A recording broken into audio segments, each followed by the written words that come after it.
آپ کو پتا ہے امام حسین کے قتل کی ایک وجہ، ہزاروں وجہ، ایک وجہ کیا تھی؟ لوگوں نے کیوں امام حسین کو شہید کر دیا؟ کیونکہ لوگوں نے اپنے زمانے کے امام کو نہیں پہچانا تھا۔ یقین جانے، خدا کی قسم، لوگوں نے اپنے زمانے کے امام کو نہیں پہچانا تھا۔ اگر لوگ اپنے زمانے کے امام کو پہچانتے تو کبھی امام حسین پہ حملہ نہ کرتے۔ اچھا، کہیں ایسا تو نہیں ان کی معرفت اور ہماری معرفت ایک جیسی ہو؟ معرفت کہتی کسے؟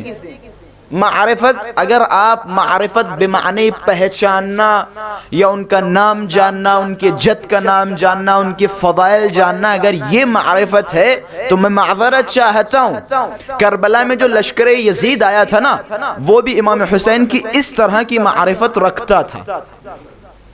کیا اسے نہیں پتا تھا جو یہ کھڑے ہیں یہ تیسرے امام ہیں؟ کیا انہیں نہیں پتا تھا کہ یہ رسول کے نواسے ہیں؟ کیا انہیں نہیں پتا تھا کہ رسول ان کے لیے سجدوں کو طولانی کر دیا کرتے تھے؟ کیا انہیں نہیں پتا تھا کہ جب یہ مسجد میں گر جاتے تھے تو رسول خطبے کو ختم کر دیتے تھے، انہیں اٹھانے آ جاتے تھے؟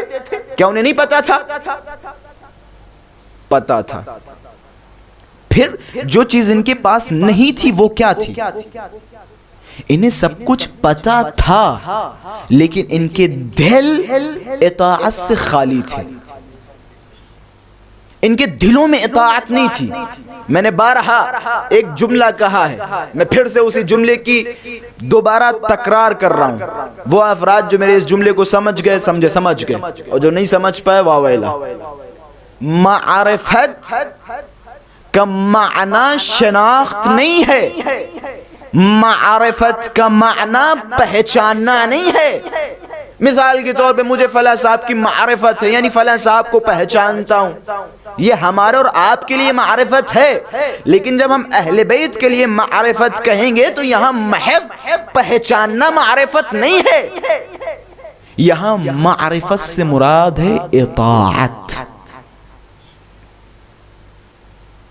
خدا کی قسم، معرفت سے یہاں مراد اطاعت ہے۔ اب اگر آپ کو دیکھنا ہے کہ کس کو امام کی معرفت ہے، جائیں اس کے عمل کو دیکھیں۔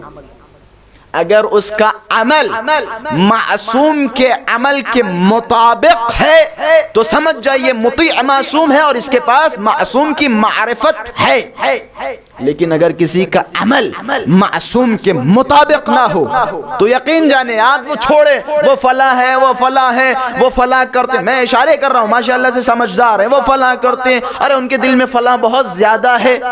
اگر اس کا عمل مطابق معصوم ہے تو ٹھیک، اگر عمل نہیں تو وہ کچھ نہیں ہے۔ یہ میں ساری تعارفات کی حدیں پار کر کے جملہ کہہ رہا ہوں، اگر عمل نہیں صحیح تو کچھ نہیں۔ ایک خاتون، اس کے شوہر نے اس سے کہا کہ جائے کہ سیدہ کی خدمت میں جاؤ، سیدہ سے پوچھنا کیا میں آپ کا شیعہ ہوں؟ وہ خاتون سیدہ کے پاس پہنچی، سیدہ نے کچھ جملے فرمائے کہ نہیں وہ میرا شیعہ نہیں ہے، کہ جاؤ اس سے کہہ دو اگر تمہارا عمل ہمارے مطابق ہو، یا میں دوسرے الفاظ میں کہوں اگر تم وہ چیزیں انجام دو جو ہم نے کہا اور ان چیزوں سے پرہیز کرو کہ جن کے کرنے سے ہم نے تمہیں منع کیا، فأنت من شیعتنا، اس صورت میں تم ہمارے شیعہ ہو، وإلا فلا، تم میرے شیعہ نہیں۔ ہمیں اس سے بڑا کوئی جملہ ہو سکتا ہے؟ قرآن کو پڑھنا ہے، قرآن سنانا ہے، قرآن کو پڑھنا ہے، قرآن سنانا ہے۔ ہم اس کے محافظ ہیں، ہم اس کے محافظ ہیں، دنیا کو بتانا ہے۔